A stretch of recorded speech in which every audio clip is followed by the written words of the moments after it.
Welcome to the Echo Tips Podcast. Yippee!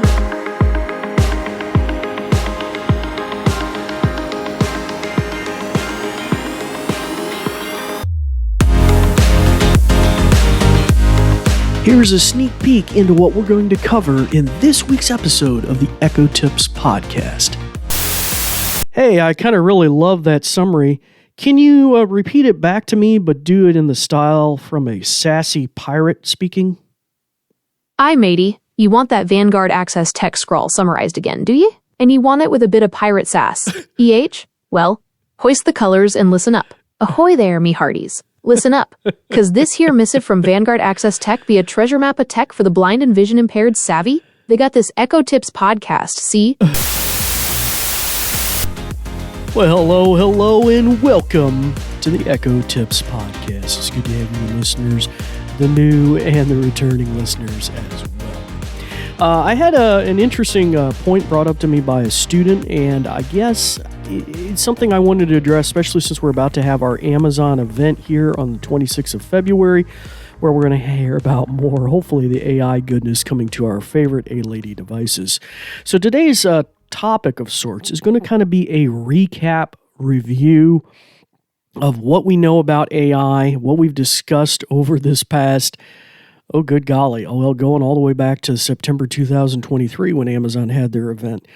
So really quite a period of time that has elapsed, and we're going to kind of dip our toes back in, because I've had episodes recently where I've kind of taken us already into the deep end of the pool, assuming you listeners were already somewhat familiar with the different AI things that we've played with, from Anthropic to Chat AI to the beta that Amazon originally had.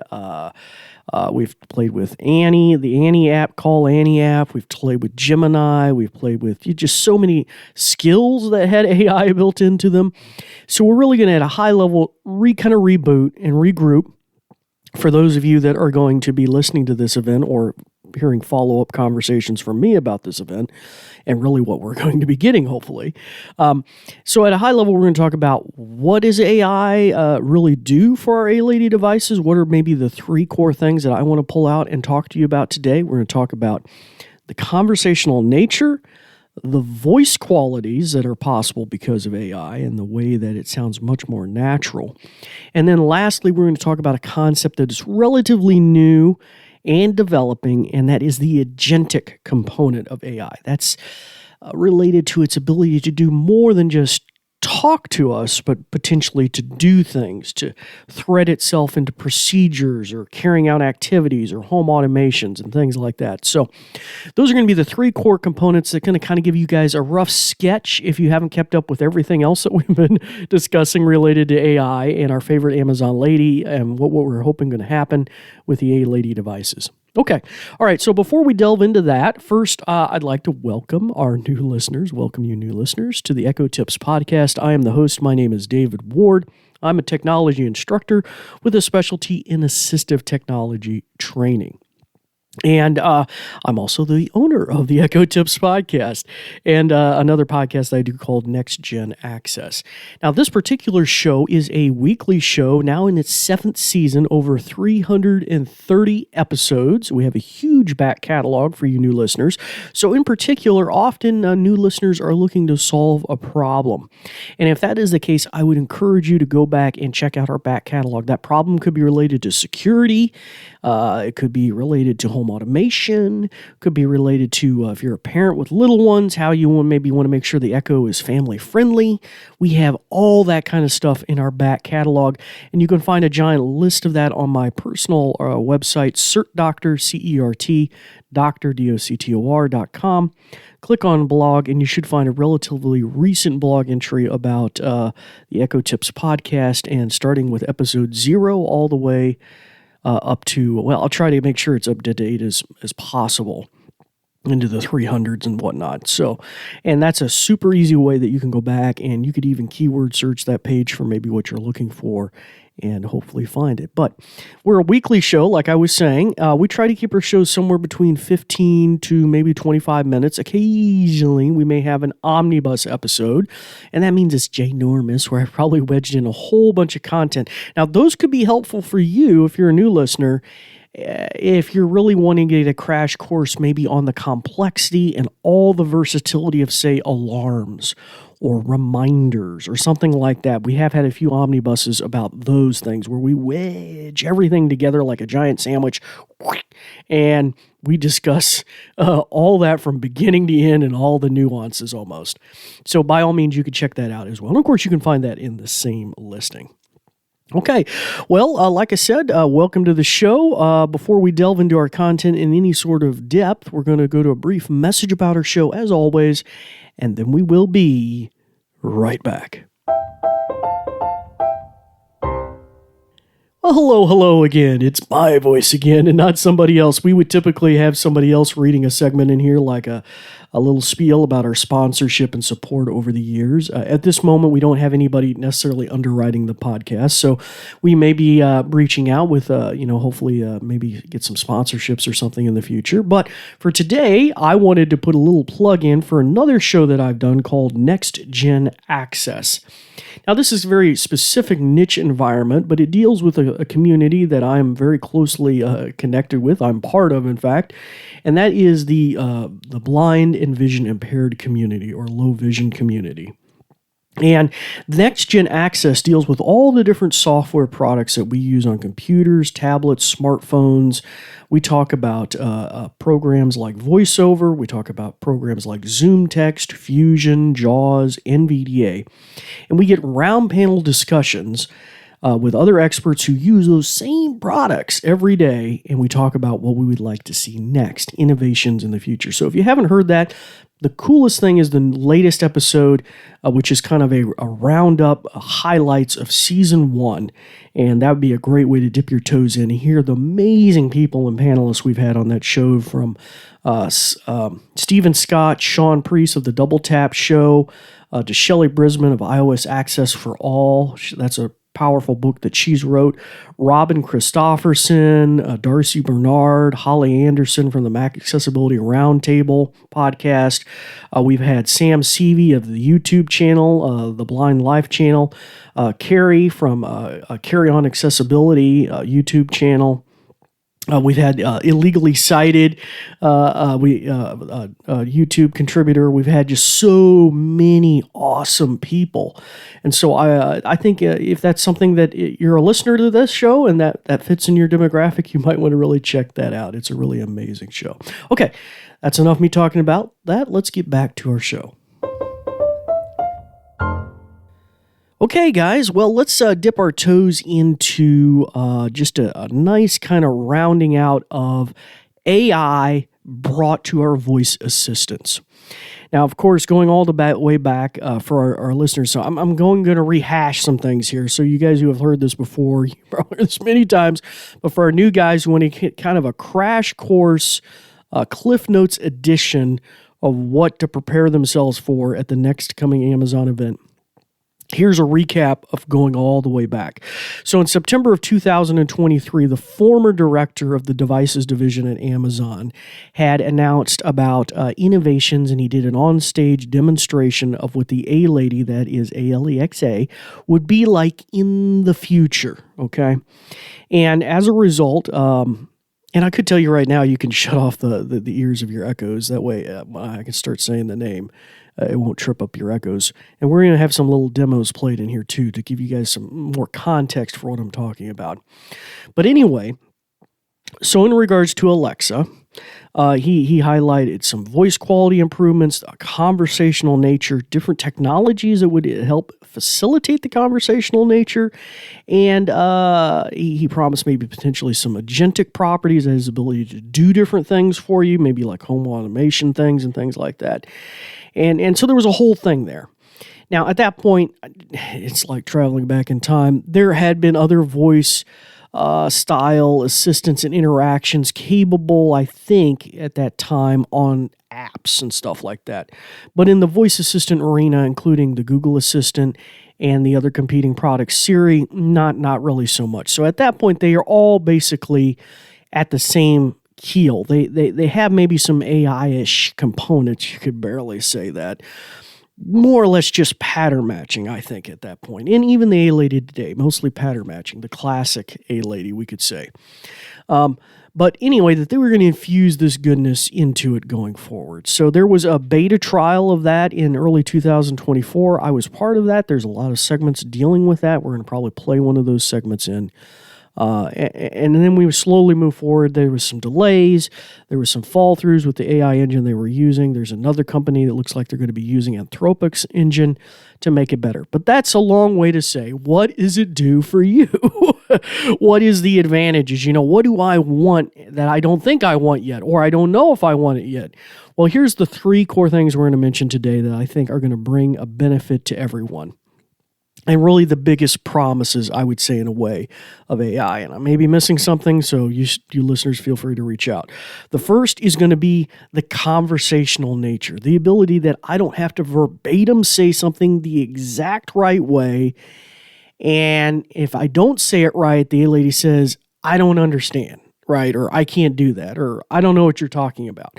The ability for her to more robustly understand, whether that's me asking about how many congressional districts there are in such and such location, or if I'm giving her a command about, I would like you to do this automation at home at 9 p.m. every night. I want you to shut these lights off, turn the porch light on, whatever, right? And create a routine of sorts via voice. Now, the second thing that we benefit from is her voice and quality of voice greatly improving. We've seen AI voices get so much more natural sounding, and not just inflection and emotionality, but also the ability to really be fantastic at pronunciation, maybe certain types of inflection points or pausing during the information. So much so that Google released a beta product, which I think is now being sold, called Google Notebook LM, or LM Notebook. I can't quite remember how it's phrased. And we did a demo of that where you would dump a whole bunch of documents in there and it would generate basically a podcast of a man and a woman back and forth having a conversation about the topic, but they were AI generated. Their text was all AI generated and their voices were AI generated, but it sounded really awesome. Okay, so that's the second point. The actual voice and the language and the diction and the pronunciation being so much better. That's the second point. The third thing that really is still pretty cutting edge at this point is an agentic property. An agentic is being used loosely in different terms and different phrases, but it basically means for the AI to be able to do things for you on your behalf. Now, the home automation is the clear example. The ability for you to say, and I saw this on YouTube with a guy recently interacting with Gemini, supposedly, on his Google Nest Mini, which is a competitor to the Alexa Echo, Amazon Echo. And he said, hey, G, it's dark in here. Can you help me out? And she turned the lights up. She recognized, because of that large language model, the ability and then agentically to react and change the lighting. And he did other things like that, hey, it could be, the color in here is not quite white. I just want it to be, white. And she turned on, and changed the color hue of the lights. She moved the blinds. He said, could you open the blinds just a little bit today? And she just said, okay, moving them just a little bit. So the context and was perfect. And then the agentic. Now there's other things that we see agentic properties with ability to do things on a computer, like you type in a prompt, I want you to open up this spreadsheet and generate the last 5 emails and put them in there with their name, subjects, and sequence and the time and date stamp or something like that. And it goes through your computer and knows the actions to build or do something. So that's another example of agentic. And we recently did something agentic with Gmail. Anyway, I don't want to get too far into that. So these are the 3 things in my mind that are core. The language component, the ability to easily understand and turn back and give us something dynamically response. Just not like, I don't understand. 2, the ability to sound just much more like a natural voice. And then lastly, this agentic capability. Okay, so those are the 3 core things in my mind. Any kind of voice assistant going forward with AI-infused goodness is going to achieve. Okay, so now with that kind of premise in mind, we're going to go through our back catalog of episodes, and we're going to play in some clips now. So first off, let's tackle that notion of the verbal back and forth conversational style and the ability for me to just say something and her to delineate it and craft an answer to me. Okay, so let's go to a segment now that demonstrates that. I'll also exit if you stop talking to me for a short while. Oh. Hello, how may I help you today? Tell me about the 3 most popular actors from the Star Trek franchise, their current ages and heights. I'm trying to throw it for a loop, give it a complex. Chris Pine, Zachary Quinto, and Simon Pegg are 3 popular actors from the Star Trek franchise. Chris Pine is currently 43 years old and 6 feet tall. Zachary Quinto is 46 years old and 6 feet 1 inch tall. And Simon Pegg is 53 years old and 5 feet 10 inches tall. These actors have brought their unique talents and personalities to the Star Trek universe, making them beloved by fans around the world. Whether you're a fan of the original series or the newer movies, these actors are sure to leave a lasting impression. Okay, so there you go. That gives you a little bit of an example from yesteryear. That was an AI beta that I was playing with that Amazon had. But the concept is found in all of them, basically. If I went to the Google AI, Gemini, or I went over to Claude, or I went to Character AI, it's a very similar thing. The ability to easily, naturally understand my voice and my point, usually. And furthermore, the ability to be context aware so that I can alter the thing and no, can you tell me more about this actor? Oh, could you tell me, weren't they in a sci-fi movie in the 80s? And the ability to be aware of that context. Okay, so that leads up to our second point, the natural speaking nature of the voice, okay? And that can make a huge difference. So let's go to a segment here where I highlight some different voices that we've heard really knock our socks off over the years. Well, before we wrap up this section on apps, I have to tell you about these Echo Things to Try sections in the newsletters. Oh, yeah? They're like these little bursts of fun tucked in between all the serious stuff. I love when they do that. Me too. It's like a little reminder that technology can be playful and entertaining. Sometimes we forget that. We get so caught up in the practical side of things. Exactly. It's like they know you need a little break from all the tech talk every now and then. Exactly. A little dose of humor goes a long way. For sure. Okay. They had everything from asking Alexa to talk like a pirate to finding out when the nearest pharmacy closes. They even had one where you can ask Alexa to tell you a coffee joke. See, technology can be fun. Exactly. So we've covered a lot of ground here today. Podcasts, apps, the future of accessibility reviews. Where does it all lead? What do you think is the most important thing for our listeners to take away from all of this? Well, that ends that segment, y'all, where you get to hear Andy and Sarah discuss the New Vision newsletter and kind of like a podcast. And some of you may ask, where can I go hear that podcast? It sounds pretty interesting. I even it was much longer. I kind of fast forwarded through the internal segment so you kind of see their dialogue in the beginning and there at the end. But it isn't a podcast. It doesn't exist. In fact, neither do the people. They're all virtual.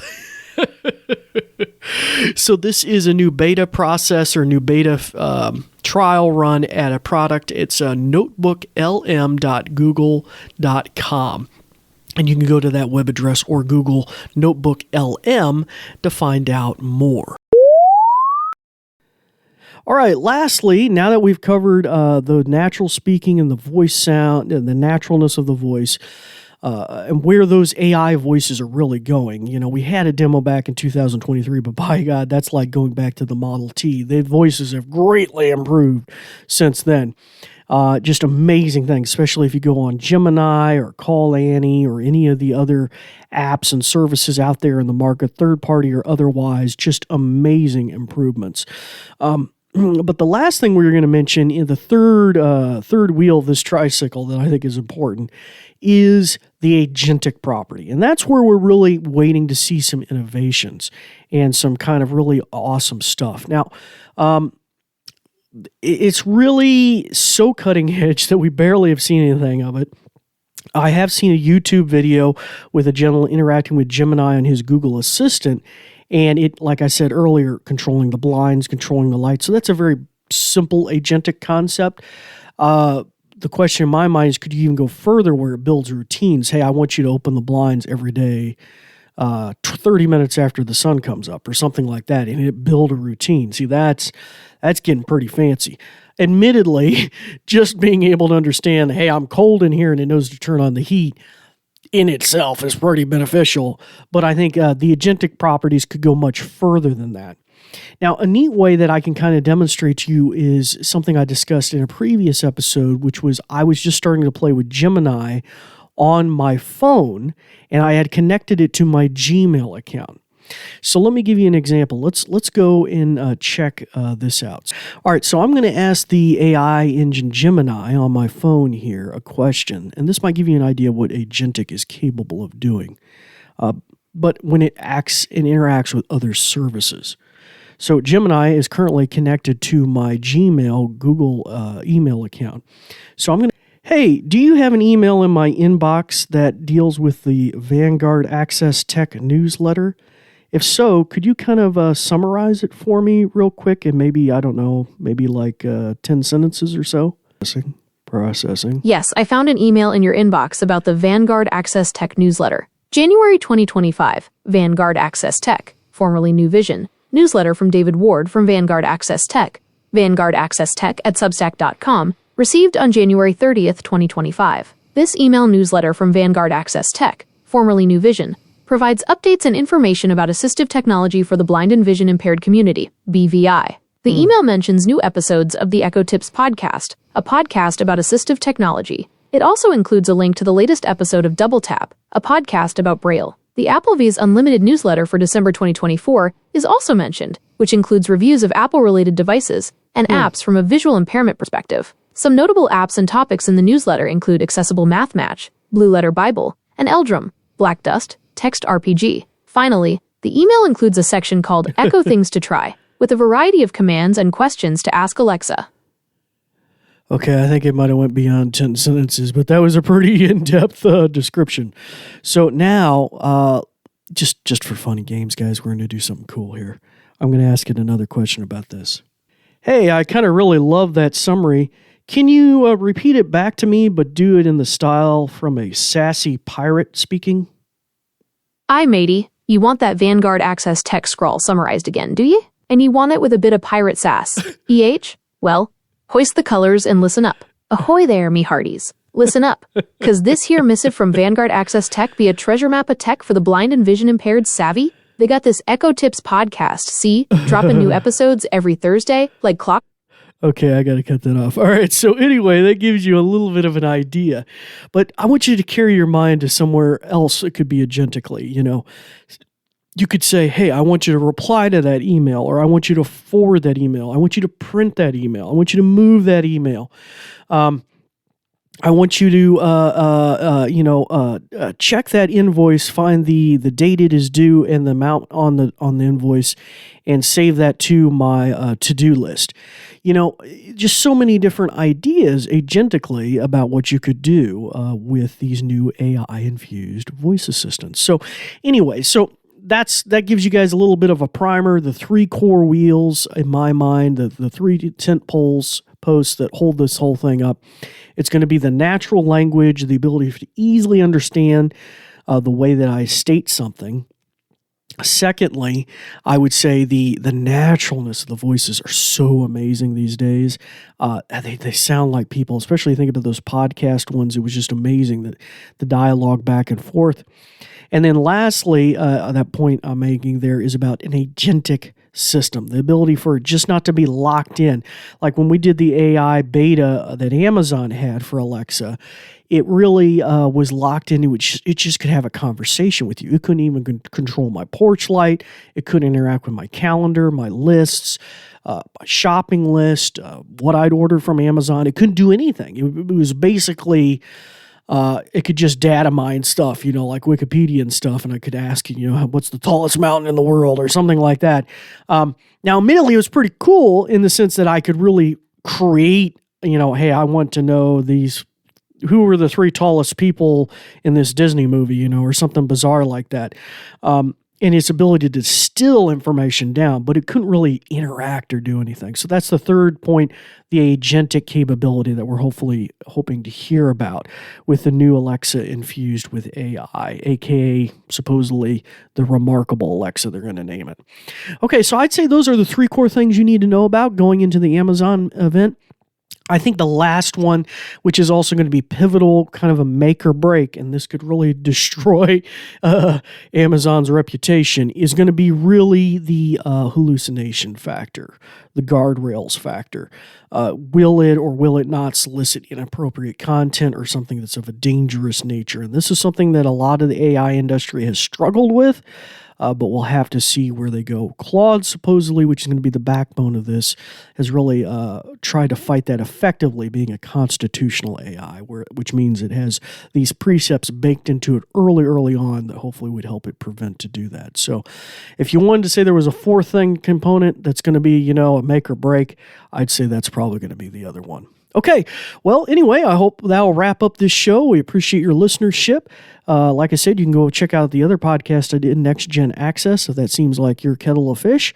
But anyway, as always, I will say thank you for listening.